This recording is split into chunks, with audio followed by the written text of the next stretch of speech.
Sustituí a una enfermera que acababa de fallecer. Acepté el trabajo en la escuela con un suspiro de alivio, después de meses buscando empleo en mi campo. La oferta era de las más escasas que eran buenas. La paga era buena, mucho mejor de lo que había esperado. Y aunque el horario de noche me daba escalofríos, sabía que tenía que aprovechar la oportunidad. En mi mente pensé en todas las razones por las que debía aceptar: ganar experiencia, construir mi currículum y sobre todo poder demostrar que era capaz de desempeñarme en una carrera que había estudiado con tanto gusto y amor. No me importó que el trabajo comenzara a las 3 de la tarde y terminara a las 11:30 de la noche. Era mi primer empleo como enfermera y eso era lo que me motivaba. Con mis antecedentes en la carrera y la sensación de que este era un paso importante hacia mi futuro, firmé el contrato con una sonrisa, a pesar de las advertencias sobre el horario. Nadie mencionó que la enfermera anterior había fallecido repentinamente por un paro cardíaco. Los primeros días transcurrieron tranquilamente. La escuela estaba en un edificio antiguo, pero mantenido con esmero, y aunque el ambiente era un tanto sombrío al caer la noche, logré adaptarme. Sin embargo, pronto comenzaron a suceder cosas extrañas. La primera vez que me percaté del ambiente extraño fue cuando regresé del baño. Al entrar a la sala de enfermería, vi un suéter tirado debajo de mi silla. No recordaba haberlo dejado ahí. En realidad, yo no usaba suéter en ese momento, solo una blusa ligera. Miré alrededor, pero no había nadie. Creyendo que quizá lo había dejado caer al salir, recogí la prenda y la colgué. Los días siguieron su curso, y con ellos los sucesos inexplicables.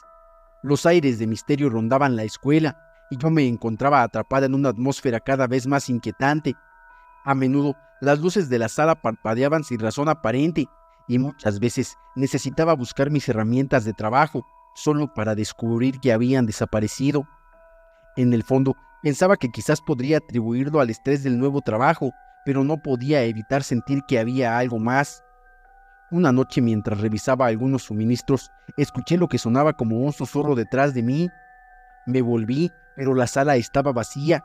Había una inquietud en el aire, un tirón en mi estómago que me incitaba a ignorarlo.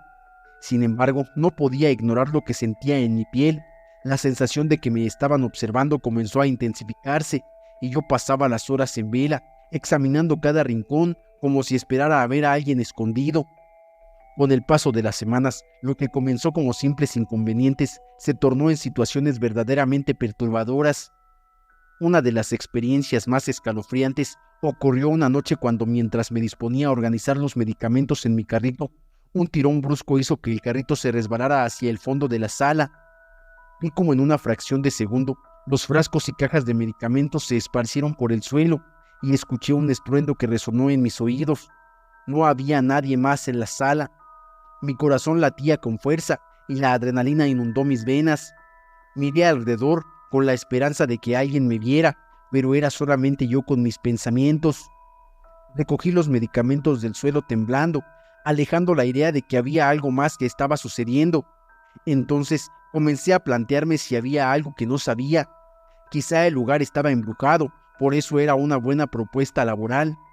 Finalmente decidí hablar con la directora. La mañana del encuentro traté de calmar mis nervios.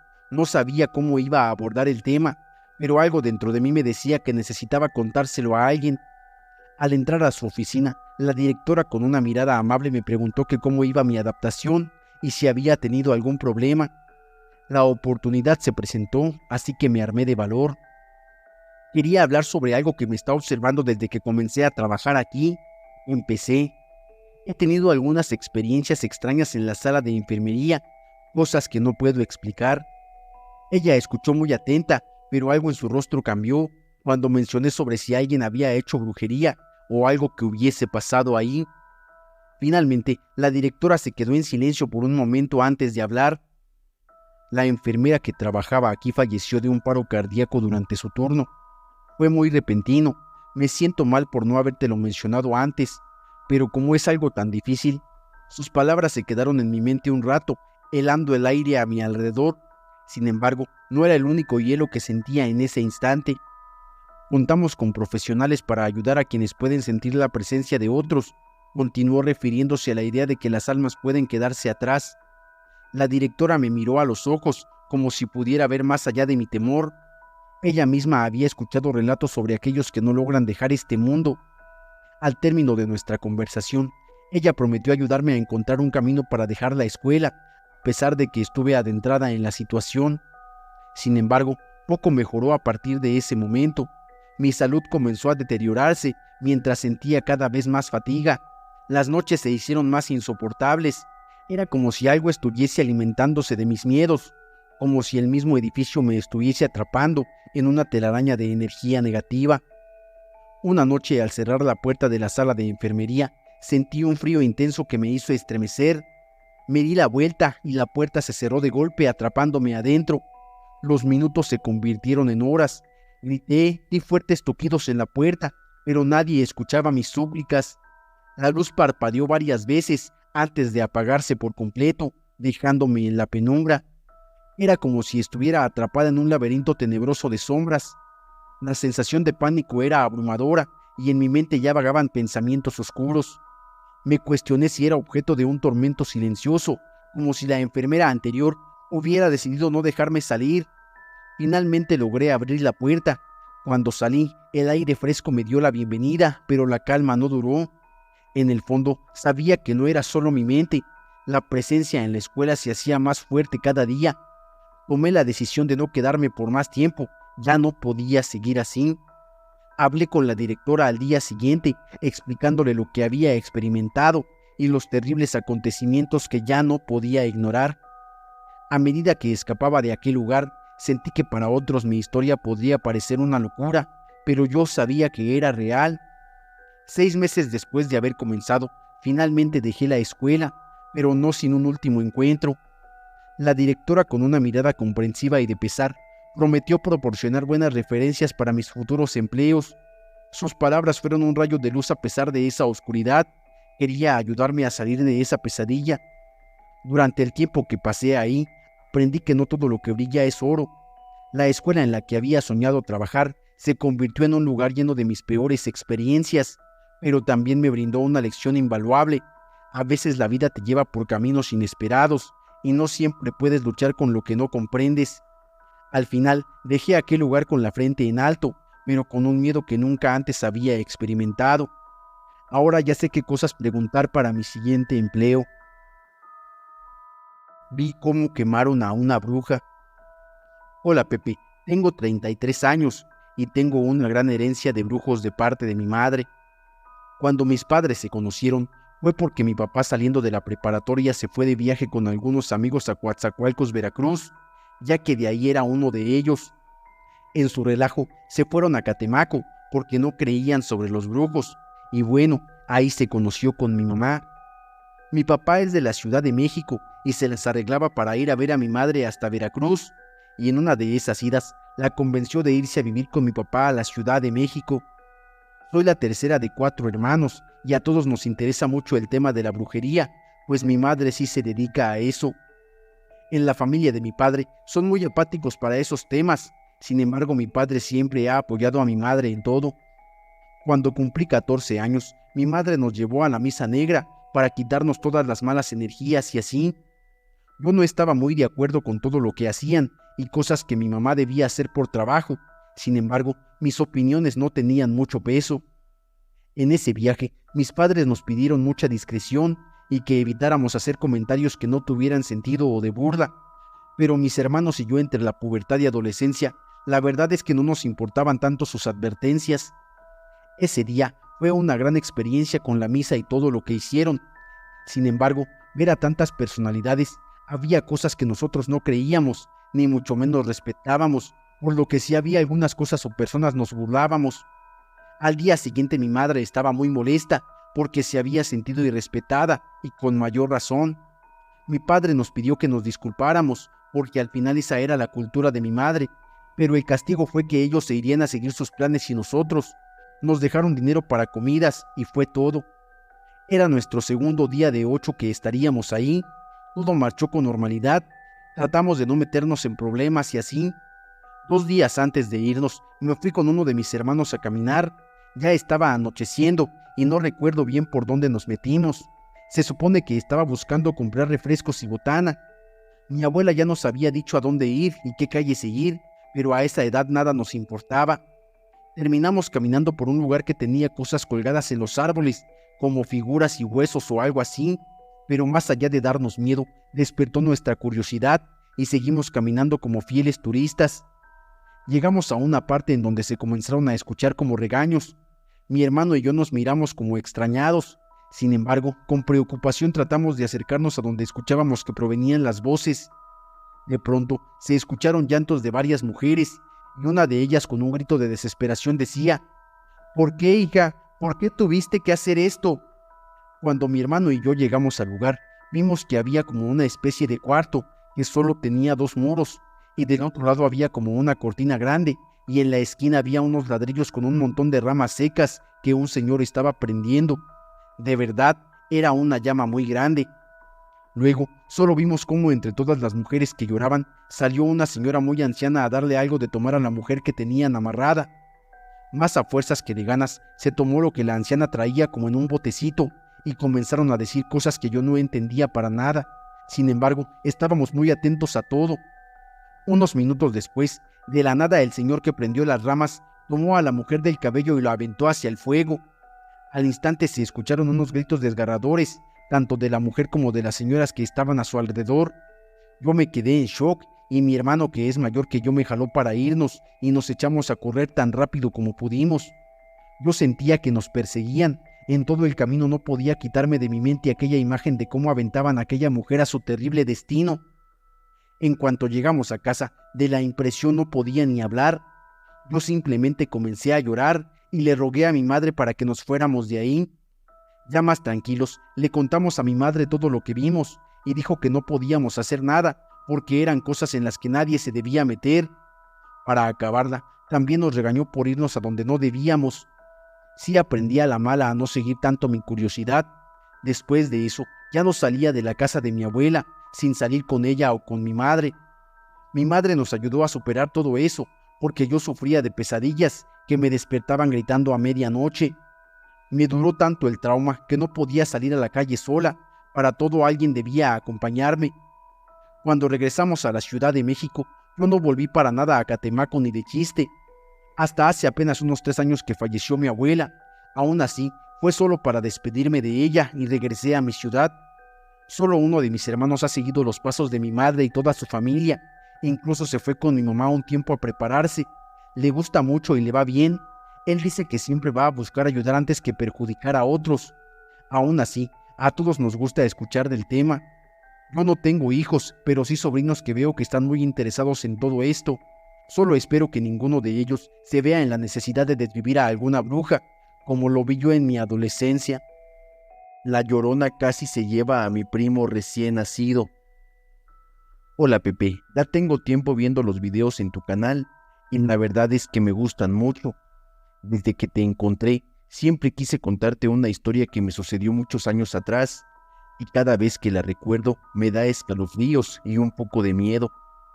Resulta que aproximadamente hace 15 años, mis padres vivían en la casa de mis abuelos. Ellos vivían en una zona rural donde no había muchas casas, solo terrenos de cultivo.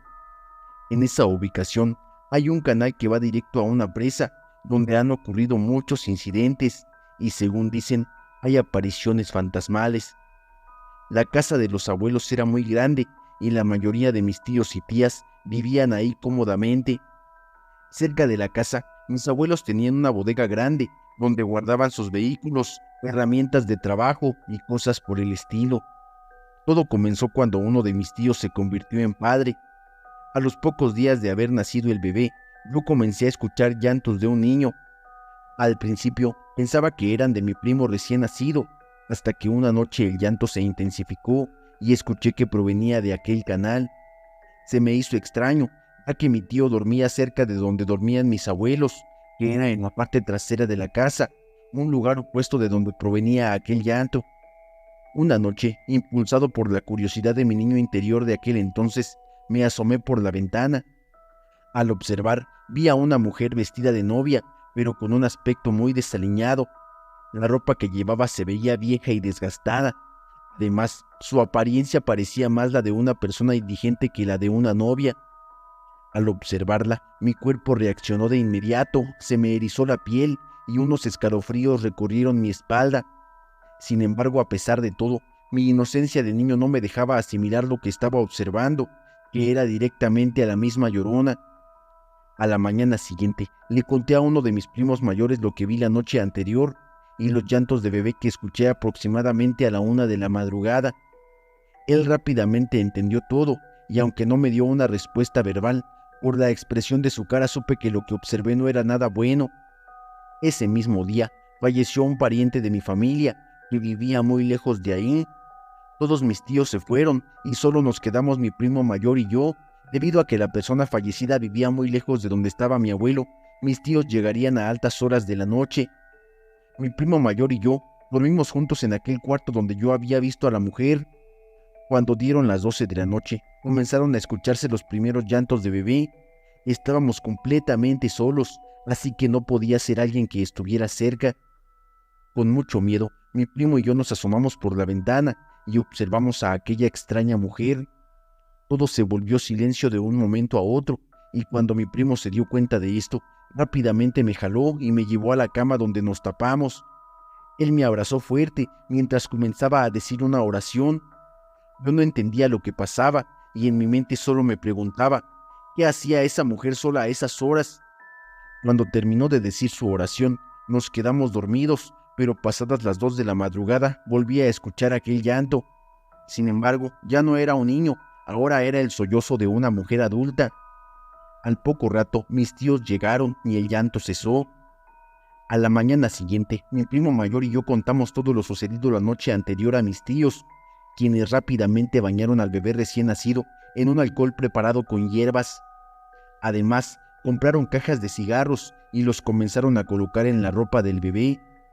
Esa noche transcurrió de lo más normal. No escuché lamentos de bebé ni de mujer, pero entonces todo comenzó.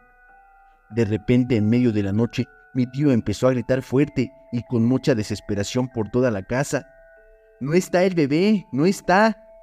Todos mis tíos se despertaron y asustados comenzaron a buscar al bebé desesperadamente. A los pocos minutos se escuchó un grito de mujer resonando por toda la casa y al instante se oyó el lamento de una mujer cerca de la bodega del abuelo. Todos mis tíos con un cigarro encendido corrieron hacia allá. En ese momento mi madre me abrazó, me llevó a su cuarto y comenzó a orar en voz alta. Mi tío me contó que al llegar a la bodega el ambiente era tenso y desesperado. Al mismo tiempo sentía un frío inmenso y un miedo aterrador. Observó al bebé en una esquina oscura, en el exterior de la bodega. El pequeño lloraba y tenía la marca de una mano en su rostro. Mientras tanto, los demás tíos empezaron a buscar a la Llorona, pero no encontraron nada. A medida que transcurría la noche, los cigarros se acababan. Cuando uno de ellos se disponía a encender otro cigarrillo, vio en el canal a una enorme serpiente, que según decía, medía alrededor de unos 10 metros, era gruesa y de color negro. La serpiente, al observarlo, se preparó para atacar de inmediato. Él corrió a llamar a los demás para desvivirla entre todos, pero al llegar de nuevo, la serpiente ya no estaba. Al levantar la mirada, vieron a la Llorona caminando de regreso hacia la presa junto al canal. Los llantos no paraban de resonar por todo el lugar y todos mis tíos se dispusieron a hacer una oración en la que reprendían a aquella entidad. Desde ese acontecimiento, todos mis tíos se turnaban para velar por las noches y asegurarse de que ese espíritu no se apareciera de nuevo.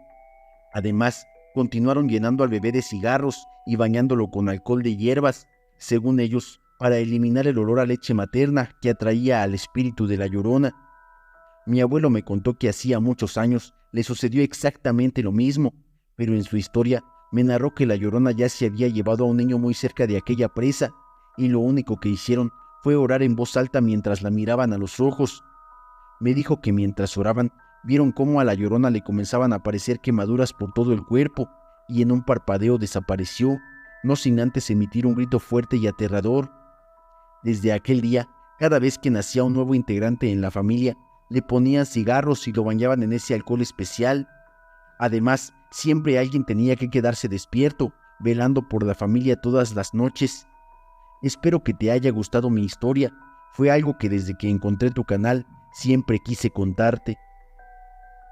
Logré tener sueños lúcidos y no logro diferenciar entre la realidad y mis sueños.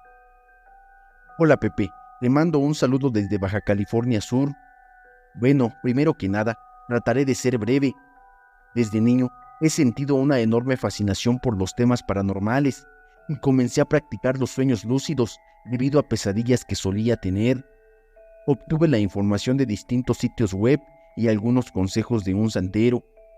Debo aclarar que no todas las personas pueden tener sueños lúcidos. Algunas personas, por más que lo intenten, no logran llevarlos a cabo, pero que eso no sea motivo de desánimo. Si no lo intentan, nunca lo sabrán. Me gustaría aclarar que creo tanto en la ciencia como en lo paranormal. Soy ingeniero y he estudiado muchos temas distintos, pero sin duda alguna estoy convencido de que la brujería, la santería y los viajes astrales no son más que otra forma de ciencia que aún no hemos podido comprender.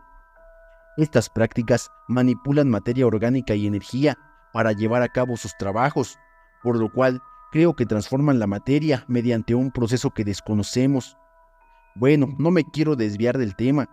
Para comenzar con los sueños lúcidos, es importante saber que el sueño se divide en dos fases, fase REM y fase NREM. La primera ocurre cuando el cuerpo ya está en estado de reposo, sin embargo, el cerebro aún sigue activo. La segunda fase se lleva a cabo cuando tanto el cuerpo como el cerebro entran en un estado de hibernación.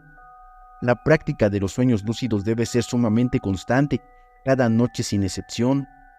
Para comenzar con la práctica, necesitarán tener su celular a la mano. Van a tratar de dormir 3 horas. Por ejemplo, si se acuestan a las 9 de la noche, pondrán su alarma a las 12. Una vez despiertos deberán levantarse, caminar, leer y tratar de observar su entorno. Todo esto por unos 15 minutos. Después, deben acostarse de nuevo en su cama, con la mirada hacia arriba y sin distracciones. Cerrarán los ojos y se repetirán a sí mismos: estoy acostado en mi cama y estoy a punto de soñar. Nada de esto es real. Tendré un sueño lúcido hasta que se duerman. Es importante aclarar que una vez que pasen los 15 minutos, no deben agarrar su celular ni ningún otro distractor. Deben estar enfocados solo en dormir. Tampoco tomen agua antes de volver a la cama, para evitar que las ganas de ir al baño los despierten. Las primeras noches no pasará nada. Yo, en lo personal, tardé 4 meses en lograr mi primer sueño lúcido, y fue muy corto, duró unos 15 segundos. Sin embargo, después de ese primer sueño lúcido, logré tenerlos cada 1 o 3 días, y cada uno de ellos era más largo y mejor que el anterior. El primer sueño lúcido será borroso, confuso, y durará poco, pero generará una emoción única que me gustaría que todo el mundo pudiera experimentar. Es algo hermoso, podemos brincar de casa en casa, alcanzar alturas sorprendentes y mirar los techos, los postes de luz a lo lejos y las luces de la ciudad. Simplemente lo adoro. La realidad de los sueños lúcidos es tan perfecta que, para ser sincero, a veces no distingo entre sueño y realidad. Dolor, cansancio, hambre, miedo, alegría, aire, tierra, todo es exactamente igual que en la realidad. Claro que suena descabellado y en ocasiones es difícil mantener el equilibrio, pero para saber diferenciar entre sueños y realidad, les daré algunos consejos que descubrí por cuenta propia. 1. Deberán poner atención a su entorno. En los sueños, los marcos de las puertas, ventanas y nubes suelen ser raros, con colores y formas poco usuales. 2. Giren una moneda. Dentro de un sueño esta girará eternamente. 3. Esta es la más efectiva para mí. Pongan su mano izquierda extendida y con el dedo índice derecho traten de atravesar su mano. En los sueños siempre pasa a través, es algo fantasmal. 4. Si tienen celular y reloj en el sueño, estos funcionan de manera extraña, fallan mucho y casi no se pueden utilizar. Una vez que estén dentro del sueño, verán personas, casas, gatos, perros, todo normal. Personalmente, les he dicho que son parte de mi sueño y ellos solo me miran y se ríen, diciendo que estoy loco. La verdad es un poco vergonzoso. En ocasiones, la misma adrenalina de saber que estás adentro de un sueño te despierta. Si quieren evitar despertar, deberán poner sus manos extendidas sobre la tierra y aferrarse a ella. De esta manera, aunque suene la alarma, no se despertarán, solo escucharán que el cielo tiembla, pero seguirán en el sueño. Por otro lado, si desean salir del sueño, deberán brincar con las manos extendidas hacia arriba. Todo esto es algo hermoso, de verdad se los juro, y me gustaría mucho que tu audiencia lo practique, en verdad vale la pena. A las personas que tienen linaje de brujas, nahuales o chamanes les será más fácil debido a su descendencia, e incluso es posible que les salga de maravilla desde la primera noche, pero claro, no todo es bonito. Durante el proceso de regresar a la cama después de unos 15 minutos, es bastante común caer en una parálisis del sueño. Esto ocurre porque tu cerebro está tratando de volver a apagar tu cuerpo, pero como interrumpiste su ciclo de descanso, no es capaz de moverse. En pocas palabras, tu cuerpo está paralizado porque tu cerebro lo desconectó, pero aún sigue activo. Estas experiencias durante un sueño lúcido son lo más horrible que existe. Verás bestias, fantasmas, muertos, fetos y demonios. Te hablarán, sentirás su olor y su baba, los escucharás susurrar en tu oído. Es algo traumante, aunque no es algo que te desvivirá. En lo personal, he tenido 2 parálisis del sueño. La primera vez estaba rodeado de fetos que me hablaban y decían que querían mi cuerpo, que en cuanto me perdiera en el sueño se quedarían con él. Me llenaban de babas y su olor era horrendo. La segunda vez abrí los ojos y no me podía mover, pero alcancé a ver a un ser enorme encorvado en la esquina del cuarto, riéndose y mirándome. Ahora les enseñaré cómo salir de esos trances. Primeramente, eviten a toda costa abrir los ojos y traten de mantener la calma. Sé que las pesadillas son muy reales, pero deben mantener la compostura y ser valientes. Para salir de esta, deben comenzar a estimular su cuerpo para que el cerebro comience a activar los músculos y nervios. Comiencen moviendo los dedos de los pies. Es difícil, pero es donde deben empezar. Después, intenten mover las pantorrillas, luego las piernas, contrayendo los músculos una y otra vez, y luego pasen al abdomen. En este punto, ya serán libres de moverse y los monstruos desaparecerán. El proceso es tardado y difícil, pero es la única manera que conozco de salir de esto. Puede demorar hasta 1 hora. Actualmente me considero aún novato. Después de los sueños lúcidos vienen los viajes astrales, el desprendimiento del alma y esas experiencias más avanzadas. La manera que les he compartido es la que conozco. Anímense a intentarlo, verán el mundo de una manera diferente. Hace 2 semanas logré platicar con un nahual serpiente a través de un sueño lúcido. Él era de Jalisco, y digo era porque su vestimenta parecía de otra época. Actualmente busco contactar con unas antiguas civilizaciones que estaban en este planeta antes que nosotros, hace miles de años. Así es, no somos la primera civilización avanzada en este mundo. Nadie, además de mi esposa, sabe que practico esto, y por favor me gustaría que esto se mantenga anónimo, ya que muchas personas desconocen del tema y no me gustaría que me tachen de loco. Les mando un saludo y espero que esta guía sea útil para personas que buscan despertar. Antes de terminar esta historia, y ahora que escucharon esto que me mandaron, quiero relatarles por qué creo que esta historia es real. Lo que estoy por contarles me sucedió hace poco, y se los voy a contar porque creo que con lo que acabo de leer lo van a entender. Veo que para entrar en un sueño lúcido, tienes que decirte a ti mismo que estarás en un sueño. Normalmente cuando tomo siestas, siempre se me sube el muerto, por eso casi no lo hago. Sin embargo, hace poco antes de dormir una de esas siestas me repetí a mí mismo: tranquilo, es solo un sueño, no pasa nada. Y cuando me dormí, comencé a sentir la subida del muerto, pero siempre inicia en un sueño como si me persiguieran. La diferencia es que en ese momento recordé que estaba en un sueño, y mientras huía de eso que me seguía vi un espejo.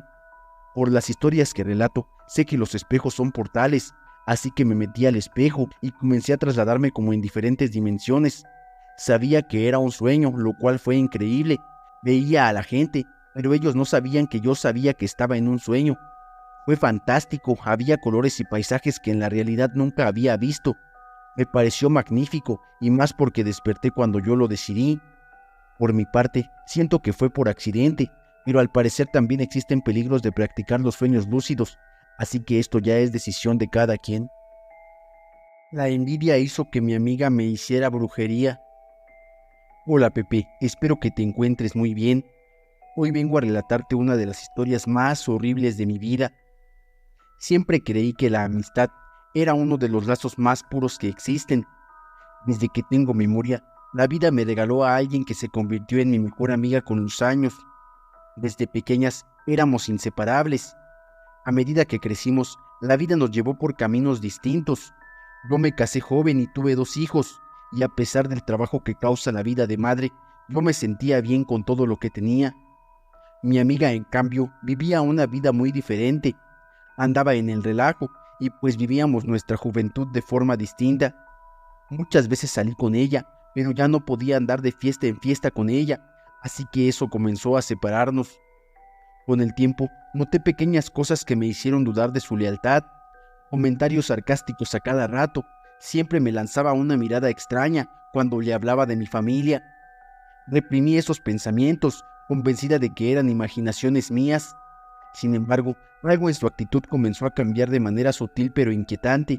La envidia se colaba en nuestros encuentros, cambiando todo a silencios incómodos. Las semanas pasaron, pero mi mundo se desmoronó una noche en particular. El ambiente en casa había sido tenso, pero no podía entender por qué. Mi esposo, quien siempre había sido amable y cariñoso, comenzó a distanciarse.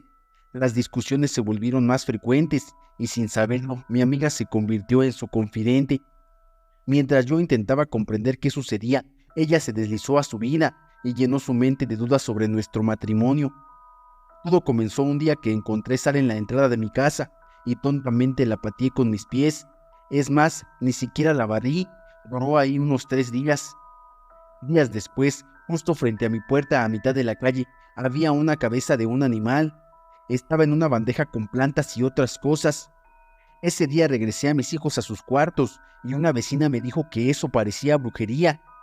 Yo no lo relacioné con mi amiga, confiaba en ella, así que solo le pedimos de favor a un vecino que viniera por la sal y la tirara a la basura.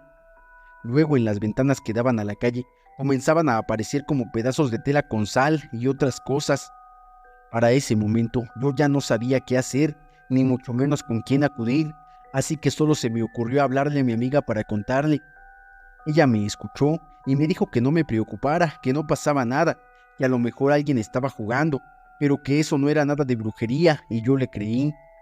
Las cosas con mi ex esposo no mejoraban, y ella era con quien yo hablaba.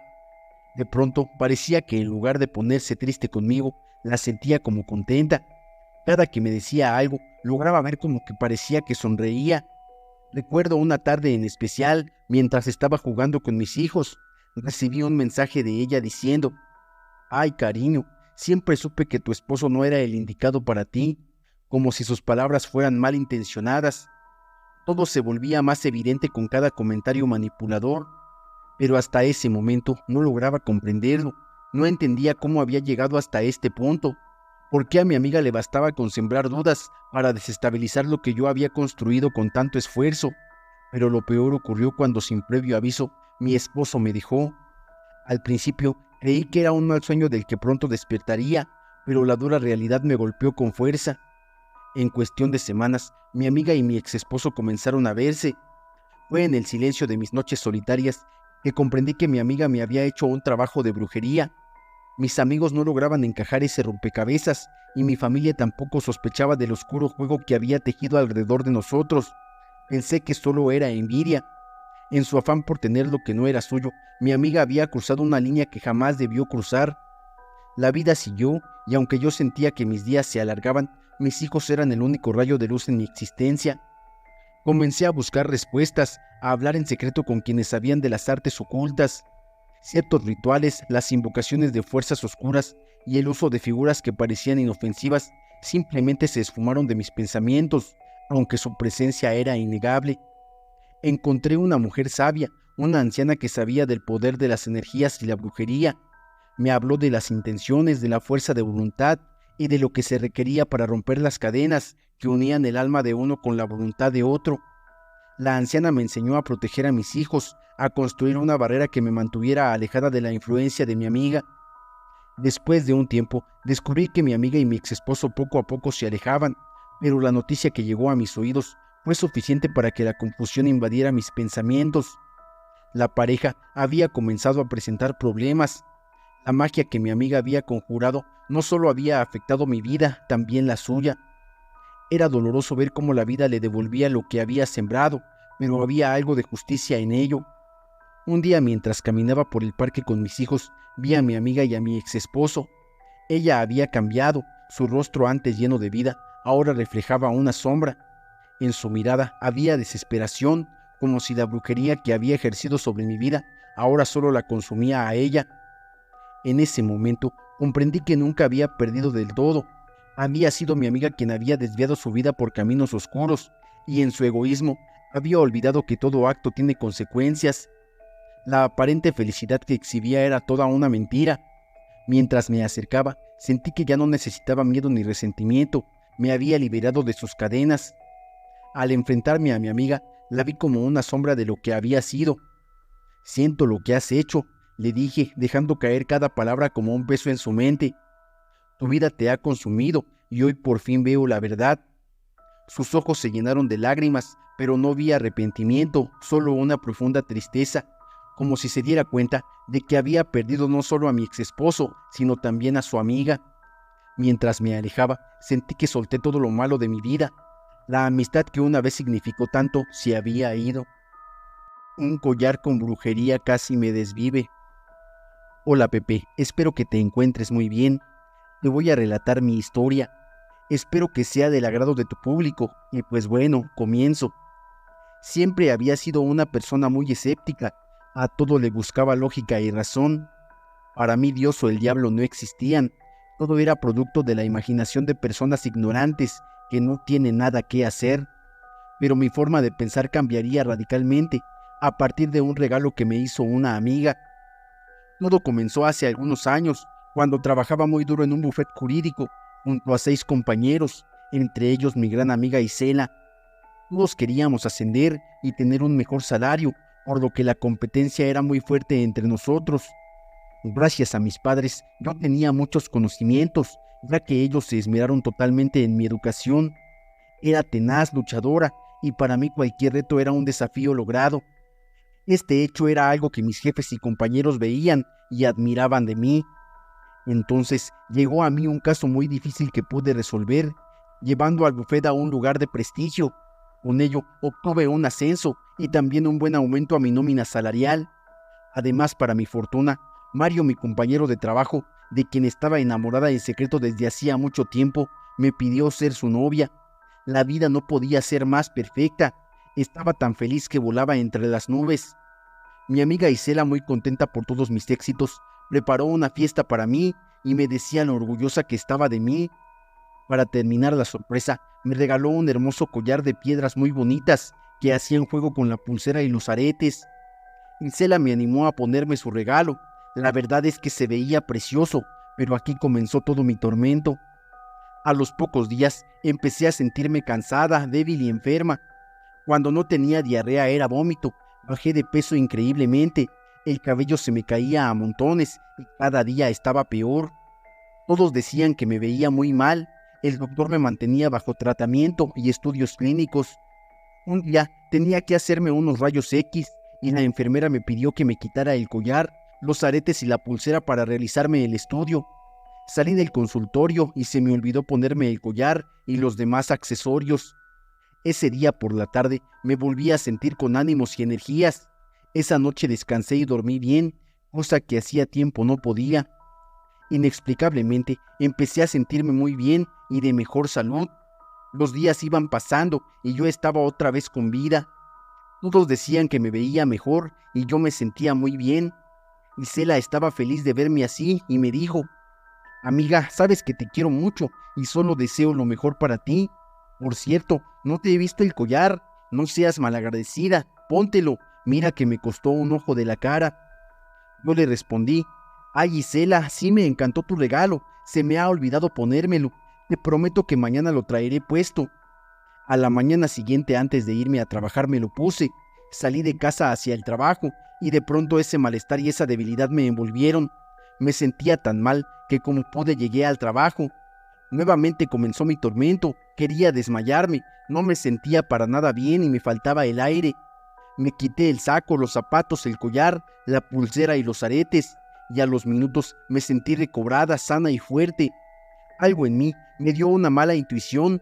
Miré el collar y todos los accesorios, los analicé y me los volví a poner, solo para descubrir que al hacerlo sentía cómo mi cuerpo se enfermaba. Me los quité inmediatamente y noté que me sentía mejor. No dije nada y a la hora de la salida me fui a la casa de mis padres. Le conté a mi madre lo que me pasaba con el collar y se lo enseñé. Ella siempre ha sido muy creyente de Dios, Lo tomó en sus manos, lo puso en un recipiente y colocó agua bendita sobre el collar, la pulsera y los aretes. Empezamos a ver cómo el agua se ponía negra y despedía un olor horrible. Me dijo: hija, ¿quién te lo regaló? Te lo dio con muchas malas intenciones. Déjalo aquí, yo me haré cargo de esto. Tiró el agua y colocó más agua bendita, lo metió en un frasco y me dijo que así dejaríamos el collar. Yo no enfrenté a Isela, guardé silencio por consejo de mi madre, pero con el tiempo Isela comenzó a tener los mismos síntomas que yo. Me preguntó muchas veces por el collar y le conté que lo había perdido junto con otras cosas y que no sabía dónde estaban. Poco a poco me fui alejando de ella. Por suerte me mandaron a trabajar a otro buffet que estaban abriendo y así terminó esta experiencia. Algo que habita en mi casa me hace sentir un cansancio extremo. Hola Pepe, espero que te encuentres muy bien. Me gustaría relatarte mi historia. En mi casa se escuchan muchos ruidos adentro de las paredes, como si rasparan de adentro hacia afuera, y pasa lo mismo con el techo. Hace 5 años que compramos esta casa y nunca hemos logrado saber o ver qué es lo que hay adentro de las paredes. Han sucedido muchas cosas, como murmullos cerca de mi habitación, para ser más exacta, en la habitación de mis hijas. A veces cuando mis hijas están durmiendo conmigo, se escuchan esos ruidos, que son claramente murmullos, como si dos personas estuvieran hablando, pero no se entiende nada. En una ocasión ya estábamos por dormir y se escuchó claramente el ruido de una flauta en ese cuarto, pero en ese momento mis hijas no tenían flautas y estaban durmiendo en mi habitación, ya que me da miedo dejarlas en ese cuarto. En varias ocasiones se siente que alguien o algo está aquí, pero no me da miedo. Es algo raro porque literalmente no me da miedo, solo temo por el bienestar de mis hijas. En realidad no tenemos miedo a esos ruidos, solo nos da curiosidad saber qué es, ya que temo por el bienestar de mis pequeñas. Lo último que me pasó, y que creo es lo más fuerte, es que me acababa de acostar a un lado de mi esposo, y de hecho en esa ocasión estábamos enojados. De repente vi un bulto cerca de mí. Este me dijo: libérate de los pecados capitales. De repente yo no me podía mover, pero comencé a rezar y la pesadez en mi cuerpo se me quitó. Me solté llorando y mi esposo dijo que no duré ni un minuto quieta, porque de hecho me acababa de acostar. Él dice que para lo que yo le platiqué, no duré ni un minuto así, pero para mí fue mucho tiempo. A alguien le han pasado cosas así. No sé si sea algo malo, pero la verdad es que a mi esposo y a mí nos da mucho sueño y flojera, hasta para trabajar. Mi esposo ya tiene casi 3 semanas sin trabajar, porque realmente sentimos un cansancio extremo. Fuimos al doctor y solo nos dieron vitaminas, pero nada de eso funciona. Aclaro, no es ninguna plaga que esté por dentro de las paredes, ya que los ruidos son bastante fuertes, como golpes o algo que se arrastra dentro de ellas. No somos flojos como para dejar de trabajar, pero a veces el cansancio que sentimos es excesivo. Les agradezco mucho sus tips, o que me platiquen si a alguien le han pasado cosas similares, o si saben qué podría hacer. Estaré leyendo sus comentarios. Esto es lo que las personas ven cuando se desviven. Hola Pepe, me gustan mucho tus historias. La verdad es que dudé un poco en mandarte mi historia, pero bueno, al final aquí va. Cuando tenía 7 años, mi tío se desvivió. En ese entonces yo era muy pequeño y no comprendía por qué las personas hacían eso. Me preguntaba qué tan grande era su tristeza para cometer un crimen contra sí mismos. Conforme fui creciendo, veía en los periódicos fotografías de personas que se ahorcaban, todas ellas con una posición particular, arrodillados cabizbajos por la tensión de la soga y algunas con rasguños en el cuello. No lo entendí hasta que un día otro de mis tíos habló de un amigo muy cercano, cuyo hermano también se había desvivido de la misma manera, colgándose de un árbol. Esto provocó que él se hiciera las mismas preguntas que yo un día me hice. Mi tío sentía una profunda tristeza por la pérdida de su carnal, como él le decía. Era tanta su tristeza que una tarde, después de no encontrar respuestas, decidió buscarlas él mismo. ¿Pero cómo? Pues haría exactamente lo mismo que hizo su hermano. Comenzó afilando su machete, le sacó todo el filo que pudo y le dijo a su esposa, mi tía: ahorita voy a saber por qué la gente se ahorca. Cuando veas que me estoy muriendo y que ya no puedo más, agarra el machete y corta la soga. Mi tía no daba crédito a lo que oía, lo tachó de loco, pues no pensó que realmente lo haría, y salió de la habitación. Esa noche mi tío tomó la soga de su hamaca, la ató a su cuello e hizo lo que prometió. Milagrosamente, mi tía entró al cuarto justo cuando él estaba a punto de desvivirse. Sin pensarlo, fue por el machete e hizo lo que él le había pedido horas antes. En cuanto lo hizo, salió corriendo a pedir ayuda. Mi tío estuvo en shock por mucho tiempo, sin poder hablar, pero tiempo después tomó valor para contarle a mi tía lo que vio, con un terror que le invadía la mirada. Él dice que segundos después de atarse la soga al cuello y proseguir, empiezas a sofocarte y te arrepientes de hacerlo. Pero en eso pudo ver que llegó algo similar a un demonio. En sus hombros traía colgados 2 costales de oro extremadamente pesados, y como si tú fueras una escalera, se monta en tu cuello, con un pie en cada hombro, y empieza a saltar hasta que pierdes la conciencia. Mi tía, por su parte, relató que al cortar la soga salió corriendo, porque sintió que algo la perseguía, como un perro rabioso. Él desde entonces piensa que la gente puede tomar la iniciativa de arrebatarse la vida y tener el valor de enrollarse la soga al cuello. Sin embargo, cuando sienten que el aire ya no es suficiente, es cuando posiblemente se arrepienten. En el desespero, se rasguñan el cuello con el único fin de quitarse lo que les obstruye, con la esperanza de poder desistir de la decisión, pero llega el diablo y termina lo que empezaron. También dice que como él ya vio lo que pasa, el maligno no tardará en venir por él. Vimos a un ser extraño y nos causó dolor con la mirada. Hola Pepe, esta es la primera historia que comparto en tu página. Aunque me ha tocado ver y sentir algunas cosas en diferentes partes de mi casa, a ninguna le doy tanta importancia.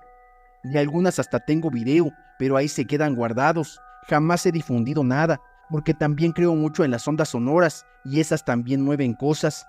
Pero bueno, esa es otra historia. Lo que sí les contaré es lo que me sucedió hace algunas noches, un domingo para ser exactos. Ese día una prima y yo regresábamos a eso de la 1 de la madrugada en su auto del casino, el cual queda relativamente cerca de mi casa. Es una sola avenida y bastante iluminada siempre. Al llegar a la calle para girar hacia la avenida lateral, que es un pequeño trecho más hacia mi casa, hay un restaurante tipo mercadito muy lindo y lleno de gente. Hay una casa que forma parte del restaurante, pero que aún no se habilita y generalmente tiene una luz encendida afuera. Esa noche, la terraza de esa casa estaba totalmente oscura, aunque había luces encendidas por todos lados.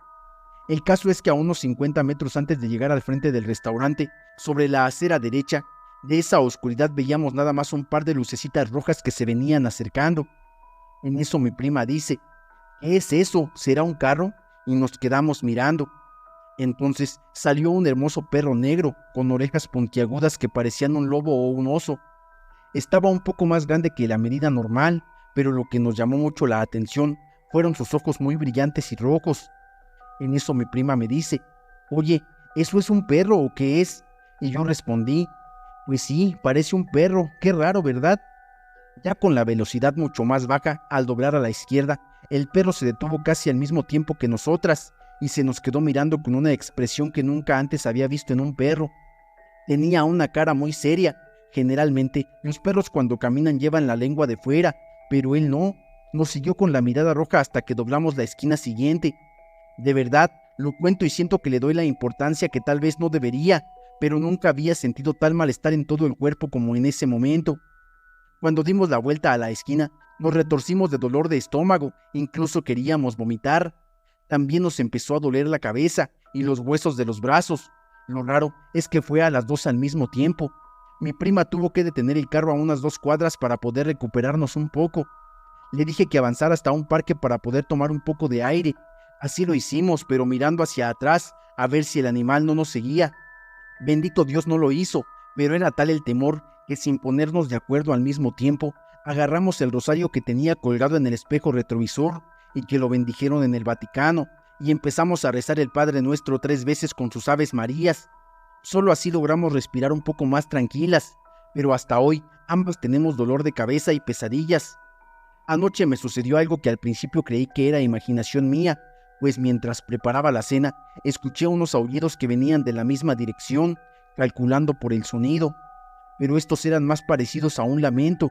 Me quedé petrificada, se escucharon 3 veces de manera prolongada. A mi hija y a mi hermano les conté lo que nos había pasado aquella noche, y obviamente se quedaron confundidos y atemorizados. Así que anoche, cuando ellos también escucharon eso, Mi hermano bajó las escaleras corriendo y mi hija vino rápido a la cocina. Ahí estábamos los tres, hechos una bola de miedo escuchando aquello. Por lo tanto, no fue una imaginación mía. En fin, lo dejo a su criterio. Agradezco opiniones y consejos para sentirme mejor, pero por favor, no críticas destructivas, porque desde aquel momento no me he sentido bien físicamente.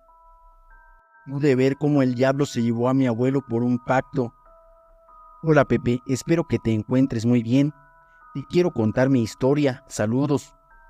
Recién cumplí 16 años cuando mi abuelo enfermó de una extraña enfermedad. Se debilitó y su cuerpo se llenó de llagas supurantes. Era un espectáculo bastante molesto, no solo por cómo se veía, sino también por cómo olía. Se está pudriendo en vida, decían las personas que nos conocían. Mi abuela y mi madre afirmaban que estaba pagando en vida por todo lo que había hecho. Según contaban, él había hecho abortar a sus hijas más de una vez, aunque la abuela no lo decía abiertamente. En su juventud, él la golpeaba hasta casi desvivirla. Como era un hombre ambicioso, se creía que también había practicado la brujería y las artes obscuras para obtener riqueza, cosa que yo en particular no creía, ya que aunque la familia tenía bastantes tierras, no éramos pudientes, y para cultivar toda esta tierra estábamos endeudados con todos los bancos. Todo esto lo sabía por parte de mi madre. El punto es que el abuelo se deterioró de una manera tan terrible que gritaba como un niño, pidiendo que por favor lo desvivieran porque ya no aguantaba el dolor. Me es triste decirlo, pero el abuelo se convirtió en un espectáculo horrendo. Quien iba a verlo lo hacía más por el morbo de presenciar a una persona en ese estado de postración y de dolor. Claro que muchos médicos lo revisaron, pero ninguno pudo dar con el mal que lo aquejaba. El día que falleció, yo recuerdo aquella tarde como si fuera hoy. Lo veo cada día como lo vi esa vez. Estábamos al lado de mi abuelo, mi madre, mi abuela, dos primos y el esposo de una de mis tías. Desde que el abuelo se postró en la cama, siempre había alguien pendiente de él. Yo tenía la mirada puesta en el suelo cuando escuché unas pisadas. Sabía que en casa no había nadie más, todos estábamos en esa habitación, así que levanté mi mirada y me fijé en el personaje que se acercaba a la cama de mi abuelo. Los demás ahí presentes no se percataron de él, solo el abuelo y yo. Digo el abuelo porque a pesar de su condición, lo vi seguir a esa persona con la mirada. Sus ojos mostraban un terror que nunca antes había visto en él. El hombre en cuestión era muy alto y sonreía a medida que caminaba. Se podría decir que era apuesto y vestía de una manera muy elegante para ser de esos lugares. Su piel era muy blanca y su corte de pelo recién hecho. A primera vista, solo pensé que era un hombre de la ciudad. Todo esto que narro ocurrió en cuestión de pocos minutos, por no decir que de segundos. El hombre se dirigió directamente a la cama del abuelo y le puso una mano en su pecho. El abuelo empezó a gritar y advirtió a los demás, pero ellos no veían a este hombre. Él gritaba: «Aún no es tiempo, no era el trato». Repitió esto 3 veces y luego falleció. Los demás presentes se pusieron de pie sin saber qué hacer. Cuando el abuelo dio su último aliento, aquel hombre desapareció ante mis ojos, se volvió aire. En la familia y en la región se hablaba de la muerte del abuelo. Muchos decían que se lo había llevado el diablo. Yo por mi parte no dije lo que vi esa tarde, no era algo que se pudiera contar así nada más. En aquel entonces los difuntos se velaban en sus propias casas. Fue así que en la misma habitación donde el abuelo falleció, se adecuó una sala de velación. Esa primera noche el lugar estaba colmado de personas, familiares, amigos y conocidos. Muchos estaban ahí por afecto, otros por lo que decían sobre la manera en que había fallecido. Mi madre fue la primera en entonar una oración y fue también el comienzo de una noche de horror. Cuando ella dijo «oremos» como primera frase, el ataúd se comenzó a mecer de una manera inexplicable, como si quisiera caer de sus soportes. Un rugido infernal se comenzó a escuchar afuera de la casa y comenzó a temblar. Muchos corrieron despavoridos, otros fueron vencidos por la curiosidad. Mi madre, con los ojos desorbitados, se quedó en silencio y con ella todos los presentes. Todo volvió a la normalidad, pero cada vez que intentaba rezar por el difunto ocurría lo mismo. Optamos por permanecer en silencio hablando entre nosotros. En verdad, algunos decían en susurros que tenía un pacto con el demonio. A las 3 de la tarde estaba programada la misa y el entierro del abuelo, pero fue imposible introducir el ataúd a la iglesia. Su peso era tanto que 12 hombres no eran capaces de moverlo. Cuando el sacerdote comenzó su rezo y le lanzó agua bendita, el ataúd recobraba vida y el rugido que resonaba en el ambiente hacía gritar y llorar a las mujeres y niños. No lograron meter el ataúd a la iglesia, así que el sacerdote ordenó que fuera llevado directamente al cementerio. Sin embargo, al igual que en la iglesia, no se pudo entrar con el ataúd. El peso era insoportable para cualquier cantidad de hombres. Finalmente se llegó a un acuerdo con el sacerdote. El difunto se enterraría en las tierras de la familia y se realizaría una misa desde la iglesia en nombre del difunto por su salvación. Mi abuelo se enterró detrás de la casa a las afueras y se hizo un gran altar de flores, pero no se rezó ni una sola oración. Después de la primera novena nos fuimos a dormir. Eran casi las 8 cuando una tormenta y un vendaval azotaron el lugar. Un viento huracanado soplaba contra el techo y las paredes. Se podía ver cómo los árboles se movían furiosamente de una manera inusual, amenazando con ser arrancados desde la raíz. Efectivamente, al día siguiente muchos amanecieron desarraigados. El sonido del viento traía un rugido que más bien parecía el de una fiera, acompañado de un gemido de dolor. Al menos así creí escucharlo yo. Al día siguiente, el cuerpo del abuelo no estaba, y no es que lo hubiese desenterrado la tormenta y la lluvia, simplemente se habían llevado el cuerpo, ya que el ataúd estaba cerrado e intacto. Así se hizo más popular la creencia de que el diablo se llevó tanto el alma como el cuerpo del abuelo. Se llevaron a cabo las novenas, y se podría decir que la vida siguió con normalidad. Sin embargo, desde aquella última noche de la novena, allá en lo alto del monte, se escuchan esos gemidos lastimeros, seguidos de un rugido tan infernal que hace que se enfríen los huesos. Esto no ocurre todas las noches, sino solo en las más frías o de mucha lluvia. Cuando los pobladores oyen esos sonidos, se encierran en sus casas y dicen simplemente que está rondando el diablo. Encontré un anillo de oro con diamantes en el panteón. Hola Pepe, lo que estoy a punto de relatar es más que una historia, es una advertencia. Hay cosas en esta vida que están prohibidas, y romper esas reglas tendrá consecuencias significativas que marcarán el resto de tus días. Por favor, presten atención a mis palabras. Les contaré un poco de mi historia. Esto tal vez será irrelevante para algunas personas, pero creo que es necesario para que sepan mi historia con todos sus detalles, de principio a fin. Me considero una persona de mente abierta y muy madura. A mi corta edad, he tenido experiencias que me han obligado a madurar rápidamente y que han hecho que vea la vida desde otro punto de vista. Con lo de mente abierta, me refiero a que creo en la mayoría de las cosas que a la gente le parecen tabú: fantasmas, ovnis, viajes en el tiempo, proyecciones astrales, cosas tal vez ridículas para algunos, pero como siempre digo, nunca hay que dejar de creer. A la edad de 9 años mi madre falleció. Fue un golpe duro para todos, pero en especial para mí, ya que al ser la única hija y tener a mis familiares en otros estados, no tenía a nadie que me apoyara en esos momentos tan difíciles. Mi padre cayó en un fuerte alcoholismo que gracias a Dios hoy ha superado. Así fue como a mi corta edad tuve que hacerme cargo de mi padre, de mi casa y de mi vida. Mi padre aportaba poco dinero a la casa a causa de su depresión, así que tenía que ver la manera de conseguir dinero para mis gastos en la escuela. Tuve que aprender a lavar, cocinar y asear mi casa. Fue una época difícil, pero creo que eso definió lo que soy ahora, así que tuve que sacar lo bueno de lo malo y no me arrepiento de nada. Aquí es donde empieza mi verdadera historia. A partir del fallecimiento de mi madre, solía visitar su tumba en el cementerio local de mi ciudad, por lo menos 2 veces al año, una en su cumpleaños y otra el día de su fallecimiento. Confieso con cierto morbo que cuando llegaba a visitar a mi madre, me movía la curiosidad de saber si podría encontrar su fantasma en el panteón, cosa que nunca sucedió por desgracia. Como mencioné en el párrafo anterior, me gusta todo tipo de cosas sobrenaturales, así que siempre tengo curiosidad por ese tipo de sucesos. A veces me arrepiento de ese tipo de pensamientos, porque lo que pasó ese día me dejó marcada hasta el día de hoy. Como de costumbre, fui a visitar a mi madre, limpié su tumba, le puse flores, le platiqué un poco de lo que sucedía en mi vida y otras cosas de ese tipo. Ese día, el panteón estaba extrañamente vacío, no había nadie cerca de donde yo estaba. Eso me inquietó un poco, pero no le quise dar importancia. Cuando terminé mi visita me apresuré a irme. Cabe señalar que el cementerio está en muy malas condiciones.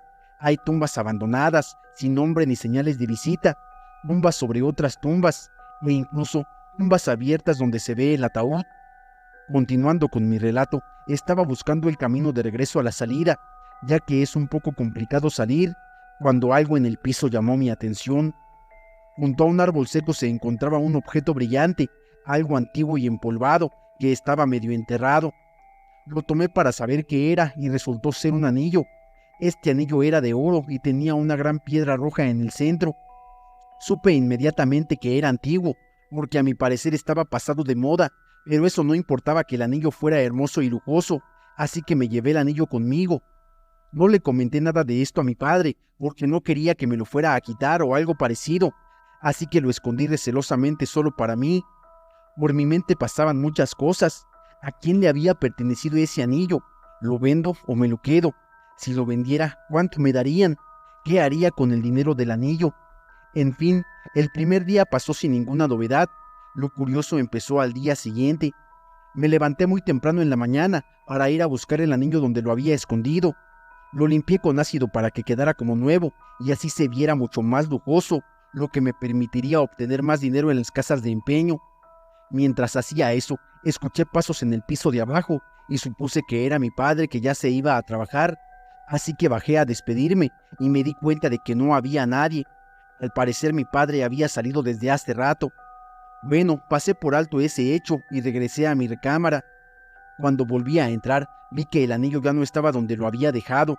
Lo encontré debajo de mi cama, lo cual me pareció muy extraño, ya que al ser de oro el anillo pesa, y el viento que no había en ese momento no podía moverlo tan fácilmente.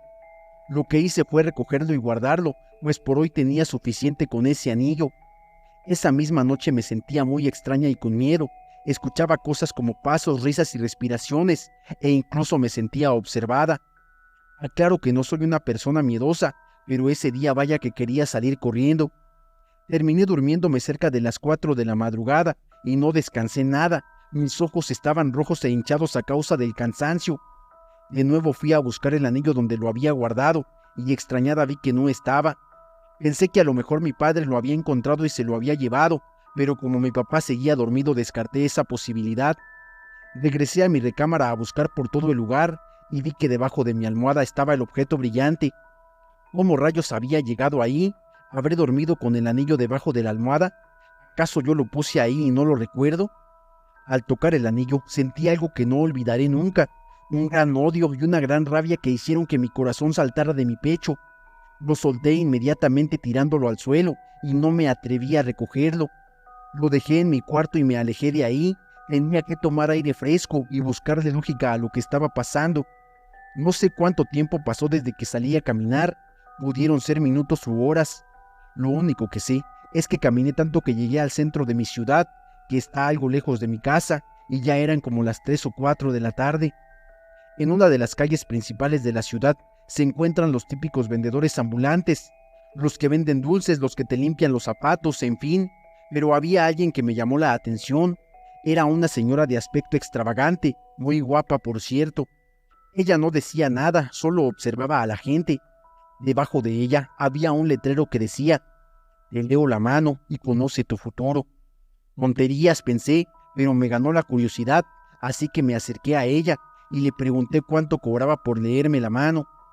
Ella me respondió que dependía de lo que me deparara el futuro. Entre mejor fuera el futuro, más me cobraba. Así que nuevamente pensé, esta señora me dirá que soy millonaria y me cobrará un ojo de la cara. Pero accedí. Mi curiosidad era más grande que cualquier otra cosa y me ayudaba a olvidar mi asunto con el anillo. Estaba impaciente por saber mi futuro, cuando ni bien la señora tocó mi mano, me soltó y vi su cara de asombro o espanto. Le pregunté qué pasaba y lo único que hizo fue verme detenidamente y me dijo con una voz baja y profunda: "Hoy no te cobraré, regresa otro día para saber tu suerte. Solo un consejo, regresa el anillo que te encontraste en el panteón". Mi cara era de incredulidad. ¿Cómo sabía del anillo? Pero ella continuó diciéndome: "En este mundo no puede haber objetos, por más valiosos que sean, en los que sus verdaderos dueños, que ya no son de este plano astral, hayan perdido la vida. Ese anillo perteneció a alguien que falleció hace mucho, y lo que más amaba en esta vida fue ese anillo por su valor material. No es por asustarte, pero el muerto está en tu casa tratando de recuperar lo que es suyo, y no parará hasta obtenerlo. Si piensas que las cosas que están pasando son feas, Créeme que no has visto nada aún. Regresa el anillo a donde lo encontraste y pídele a Dios que eso sea suficiente por haber despertado la ira de un muerto. Yo en ese momento pensé, ¿es posible que esto me esté pasando a mí? Es decir, deseé ver algún día a un fantasma, pero que un muerto enojado por su pertenencia más valiosa esté en tu casa queriéndote hacer daño, ya es otra cosa. Lo único que hice fue regresar a mi casa lo más rápido que pude. Entré a mi casa esperando encontrar a mi papá para explicarle todo y que me ayudara, pero no lo encontré por ningún lado. Solo había una nota que decía: mija, regreso más tarde, salí a caminar, no me siento bien en la casa, siento el aire pesado y me cuesta respirar. Creo que es porque fumo mucho. Te dejé dinero para la cena, te quiere, papá. Maldije mientras pensaba: ni modo, estoy sola, tendré que acabar con esto antes de que pase a mayores. Subí a mi habitación y busqué el anillo debajo de la cama, pero esta vez al tocarlo, las cosas se pusieron serias. Las puertas se abrían y se cerraban, se escuchaban gritos y sentía como si me rasguñaran por todas partes. Había tanta ira en ese momento que no soporté más. Me arrodillé y pedí perdón por haber tomado el anillo sin permiso. Si me tocaba morir en ese momento, quería irme con la conciencia limpia, así que le pedí perdón a Dios por todos mis pecados. En cuanto acabé de rezar, todo se tranquilizó. Aproveché ese momento para salir corriendo con el anillo. Salí de mi casa con rumbo al cementerio. Esto tenía que acabar hoy, pero cuando me di cuenta ya todo estaba oscuro. Eran cerca de las 8 de la noche aproximadamente. El cementerio seguramente estaría cerrado, pero no me importó, me saltaría la barda de alguna forma. Llegué al cementerio y con todo el valor que me quedaba, entré saltando el muro, y vaya que es tétrico el cementerio por las noches. Con mucha dificultad llegué al lugar donde empezó todo. Con mucha delicadeza dejé el anillo en el mismo lugar donde recuerdo haberlo encontrado y le pedí perdón al difunto nuevamente. Esperaba que me respondiera algo así como: no te preocupes, que tengas bonita vida, pero no escuché nada, solamente todo se tranquilizó. Sentí tanta paz en ese momento que supe que todo había acabado y extrañamente el cementerio ya no se veía tan tétrico. Queda en ustedes si me quieren creer o no. Solo dos cosas quisiera pedirles. La primera, nunca le den tanta importancia a las cosas materiales. Hay veces que nos cegamos tanto con los lujos materiales que nos olvidamos de las cosas sencillas y hermosas que la vida nos da a diario. A veces el amor enfermizo por estas cosas supera la barrera de la vida terrenal y nos convertimos en esclavos de estos objetos. La otra cosa que les sugiero: nunca, y repito, nunca recojan algún objeto en el cementerio. Recuerden que esas tierras ya no son de los vivos, y créanme cuando les digo que es seguro que un muerto vaya a su casa a recuperar lo que es suyo.